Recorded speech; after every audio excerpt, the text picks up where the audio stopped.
तो जैसा कि दोनों टीम के कप्तान आगे आ चुके हैं, राजस्थान के कप्तान जियो सैमसन मतलब संजू सैमसन और बेंगलोर के कप्तान विराट कोहली मतलब विराट कोहली। और चलिए अब हम लोग टॉस उड़ाते हैं। सर बताइए, हेड की टेल? हेड। मेरा टेल। हाँ हेड, मैं जीत गया मैं। हट, जीत गया मैं। अबे मूची। मतलब चीकू, तुम अभी टॉस जीते हो, मैच नहीं। चलो मैच खेलते हैं। और इस बार तो छक्के के लिए तैयार है। रुको।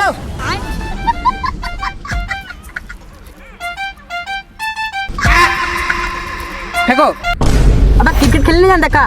अगर इस बॉल में छक्का नहीं मारे ना तो फिर बोलना। और इस बार तो छक्के के लिए तैयार है। खत्म।